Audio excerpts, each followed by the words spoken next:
সম্মানিত শিক্ষার্থীবৃন্দ, আসসালামু আলাইকুম। স্বাগত জানাচ্ছি তোমাদের সবাইকে আরো একটি নতুন আইসিটি ক্লাসে। আজকের এই ক্লাসে শিখব দিনাজপুর বোর্ড 2023 এর সমাধান। আমরা প্রথমত প্রশ্নটি পড়ে নিচ্ছি। প্রশ্নে বলা আছে, কাকলি, পলি ও কণা তিন বান্ধবী। কাকলি ও পলি মার্কেটে গিয়ে নিজেদের জন্য একটি করে পোশাক কিনলো।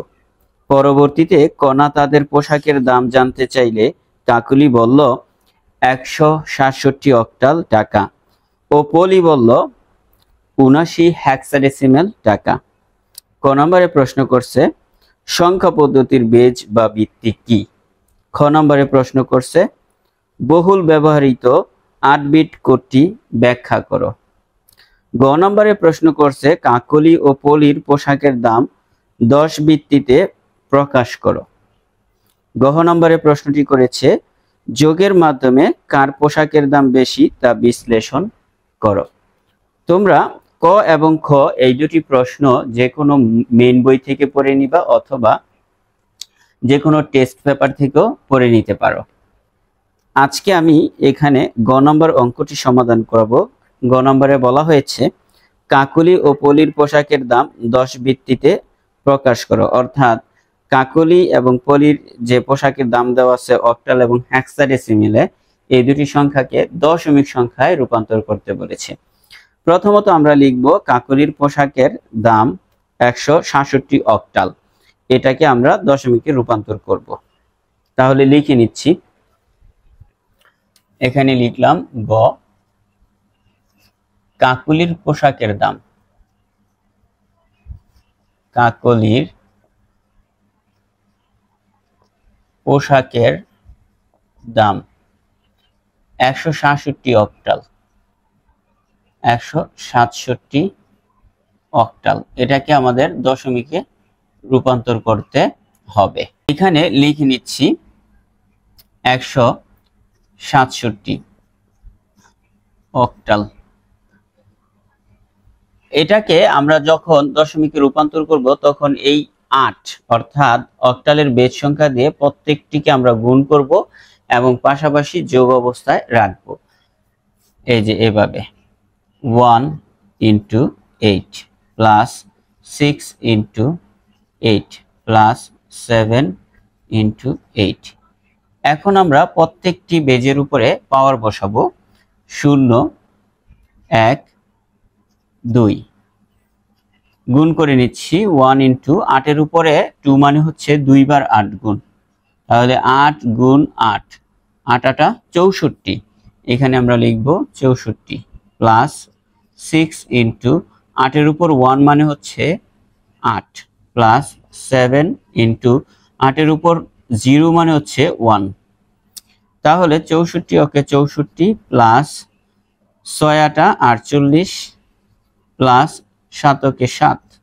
এখন আমরা যোগ করছি 7 8 15, 15 আর 4 19, তাহলে 19 এ 9, হাতে থাকে 1, 1 আর 4 5, 5 আর 6 11, তাহলে এখানে আমরা বসাচ্ছি 11। এটা হচ্ছে কাকলির পোশাকের দাম দশমিক সংখ্যায়। এখন আমরা কাকলির বান্ধবীর পোশাকের দামটা জেনে নিব দশমিক সংখ্যায় সেটা কত হয়। আমাদের প্রশ্নে লেখা ছিল পলির পোশাকের দাম 79 হেক্সাডেসিমেল সংখ্যা, তাহলে আমরা পলির পোশাকটাকে দশমিকে রূপান্তর করব। অতএব পলির পোশাকের দাম, পোশাকের দাম 79 হেক্সাডেসিমেল, এই যে এটা ছিল, এটাকে আমাদের দশমিকে রূপান্তর করতে বলছে, আমরা দশমিকে রূপান্তর করব। তাহলে এখানে আমরা লিখলাম 79 হেক্সাডেসিমেল। এটাকে দশমিকে রূপান্তর করতে গেলে এই যে হেক্সাডেসিমেলের যে বেজ সংখ্যাটা, এটা দিয়ে এর প্রত্যেকটিকে গুণ করে যোগ অবস্থায় রাখতে হবে। তাহলে আমরা এখানে 7 × 16 যোগ আবার 9 × 16। এখন আমরা পাওয়ার বসাবো বেজ সংখ্যাগুলোর উপরে। এই যে 0 এখানে বসালাম 1, তাহলে 7 × 16 যোগ 9 ইন্টু 16 এর পাওয়ার 0 মানে হচ্ছে 1। তাহলে 7 দিয়ে 16কে আমরা গুণ করে নিচ্ছি। এই যে 16 গুণ 7, 6 7 42 2, হাতে থাকে 4, 7 কে 4, 7 আর 4 8 9 10 11, এখানে 112 হলো। 112 যোগ 9 কে 9, তাহলে আমরা পাচ্ছি 9 আর 2 যোগ করলে 11 হয়, হাতে থাকে 1, 1 আর 1 2, আর এখানে এই 1, এই যে 121, এটা হচ্ছে দশমিক সংখ্যা। অর্থাৎ পলির পোশাকের দাম আমরা হেক্সাডেসিমাল থেকে রূপান্তর করলে পাচ্ছি 121 টাকা, আর কাকলির পোশাকের দাম অক্টাল থেকে দশমিকে রূপান্তর করলে পাচ্ছি 119 টাকা। তাহলে দুইজনের পোশাকের দাম আমরা কিন্তু দশমিকে রূপান্তর করে ফেললাম, একটা হচ্ছে অক্টাল থেকে আর একটা হচ্ছে হেক্সাডেসিমাল থেকে। আর আমাদের এই উত্তরটাই কিন্তু জানতে চেয়েছে, বলেছে যে কাকলি ও পলির পোশাকের দাম 10 ভিত্তিতে প্রকাশ করা। সম্মানিত শিক্ষার্থীবৃন্দ, আশা করি তোমাদের কাছে আজকের এই ক্লাসটি খুব ভালো লেগেছে। যদি ভালো লাগে অবশ্যই এই চ্যানেলটিকে সাবস্ক্রাইব করে পাশে থাকা বেল বাটনটি বাজিয়ে দাও। এই ভিডিওতে একটি লাইক দাও, সুন্দর একটি কমেন্ট করে জানিয়ে দাও তোমার মন্তব্য। সবাই অনেক বেশি ভালো থাকো। আল্লাহ হাফেজ।